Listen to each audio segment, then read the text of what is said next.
ప్రాణం పోసే అమ్మను నేనురా, మీ అమ్మను నేనురా.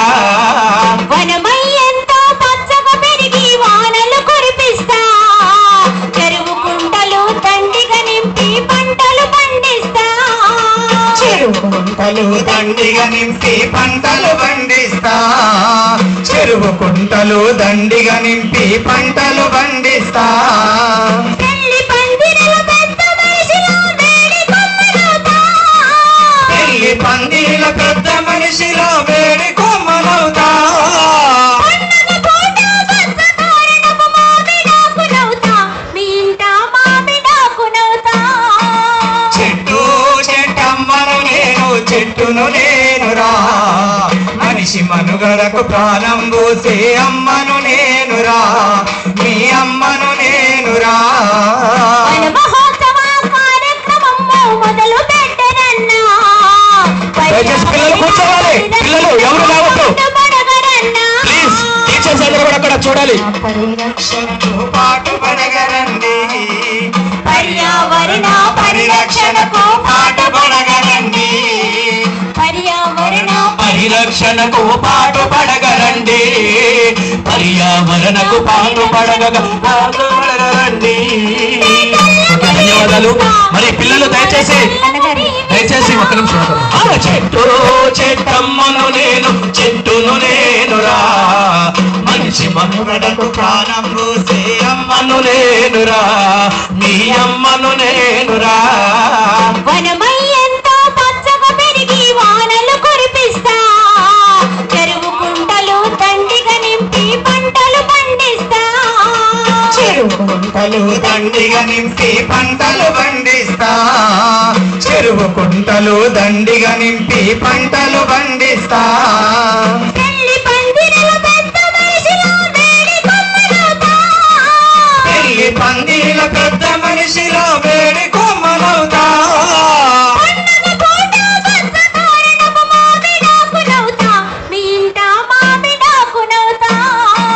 చెట్టు చెట్టమ్మను నేను, చెట్టును నేనురా, మనిషి మనుగడకు ప్రాణం పోసే అమ్మను నేనురా, మీ అమ్మను నేనురా. వన మహోత్సవ కార్యక్రమం మొదలు పెట్టరన్నా, దయచేసి పిల్లలు అనేక రకాల ఇన్ఫ్రాస్ట్రక్చర్ను తీసుకొచ్చి ఈ జిల్లా యొక్క అభివృద్ధిలో తన యొక్క ముద్రను వేసి మంచి అభివృద్ధి పదంలో తీసుకెళ్ళి టూరిజం కావచ్చు, రోడ్ల వ్యవస్థ కావచ్చు, ఇతరత్ర ఇన్ఫ్రాస్ట్రక్చర్ కావచ్చు, ప్రతి రూపాయిని మరి పబ్లిక్ ఉపయోగపడే విధంగా ఖర్చు పెట్టి వాటి యొక్క ఫలాలు ఈరోజు ఈ జిల్లాకు ఉపయోగించే విధంగా పనిచేసినటువంటి మన కృష్ణాదిత్య గారికి, స్థానికంగా ఇప్పుడు నూతన కమాండెంట్ గారికి, మా డిఎస్పీ సిఐలు, అదేవిధంగా ఇతర అధికారులకు అందరికీ, ఇక్కడ పార్టిసిపేట్ చేస్తున్నటువంటి విద్యా సోదరులకు అందరికీ కూడా, అక్కడ రెడ్ డ్రెస్లో ఉన్నటువంటి వాళ్ళందరికీ, ముఖ్యంగా ఈ ప్రాంతం చాలా అద్భుతమైనటువంటి ప్రాంతం. మరి మనకు లక్నవరం కానీ, అటు రామప్ప కానీ, ఇటు సమ్మక్క సార్లమ్మ కానీ, తర్వాత అడవి, ఈ రాష్ట్రంలోనే పెద్ద అడవి, అంటే విస్తృతంగా ఎక్కువ ఎక్స్టెన్షన్లో ఉన్నటువంటి అడవి ములుగు నియోజకవర్గమే. కాబట్టి ఇంత మంచి వాతావరణం, అటువైపు 100 కిలోమీటర్స్ గోదావరి, అటు వెళ్తే బొగతా వాటర్ ఫాల్స్, ఇంకా లోపల ముత్యాల ద్వారా కానీ, లేకుంటే ఇక్కడ మన లక్ష్మీనరసింహస్వామి టెంపుల్, ఇట్లా ఒక అద్భుతమైనటువంటి లొకేషన్ల మధ్య మీరు ఈ ప్రాంతానికి వచ్చి మరి సేవ చేస్తున్నందుకు మీ అందరికి కూడా హృదయపూర్వక శుభాకాంక్షలను తెలియజేస్తూ ఉన్నాము. ముఖ్యంగా ఈరోజు రాష్ట్ర వ్యాప్తంగా చేపట్టినటువంటి కార్యక్రమం పచ్చదనం స్వచ్ఛదనం. ఈ పచ్చదనం లేకుండా, స్వచ్ఛదనం లేకుండా ఎవరు కూడా ఆరోగ్యంగా ఉండరు. కాబట్టి ఎన్ని ధనాలు ఉన్నా మనకు కావాల్సింది ఫస్ట్ ఆర్థికంగా మనం బాగుండాలన్నా ఆరోగ్యం బాగుండాలి. ఆరోగ్యం బాగాలేకుండా ఎన్ని వేల కోట్లు ఉన్నా కూడా మనం కనీసం ఇప్పుడు చూస్తూ ఉన్నాం, ఒకప్పుడు మన ములుగు లాంటి ఏరియాలలో మన బ్యాక్వర్డ్ కమ్యూనిటీస్, ట్రైబల్స్ కావచ్చు, దళిత్స్ కావచ్చు, ఇంకా పేదలు కావచ్చు, తినేది మరి జొన్న రొట్టె, లేకుంటే అరకలు, సామలు, ఇట్లా అనేది మనం తినేది. కానీ ఈ తిండి ఇప్పుడు పెద్ద పెద్ద ఆసాములు తింటారు, అంటే పెద్ద ఉద్యోగులు, కోట్ల రూపాయలు ఉన్న వాళ్ళు తింటారు. ఇప్పుడు అది హోటల్కి వెళ్తే దానికి ఎంతో ఖర్చు పెట్టి కొనుక్కొని తింటున్నారు. ఒకప్పుడు ఇదే సమాజం ఏమనేది, అది వెనుకబడ్డ వాళ్ళు తినే తిండి, అనాగరికలో తిండి అనేది. కానీ అది ఎంత బలమైందో ఈ సొసైటీకి తెలిసేసరికి ఇంత టైం పట్టింది. కానీ ఇప్పుడు అది మన గ్రామాలలో కనుమరుగైపోయింది. అది ఎక్కడో ఫ్యాషన్గా 5 స్టార్ హోటల్స్లలో కనబడుతుంది ఇప్పుడు.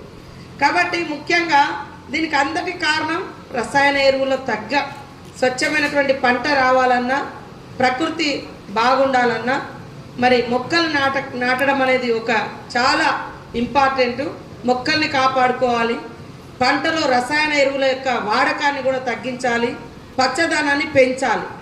అప్పుడు మనం హెల్తీగా ఉండగలుగుతాం. హెల్త్ బాగా లేకుండా ఎన్ని కోట్లున్నా తినే పరిస్థితి లేదు.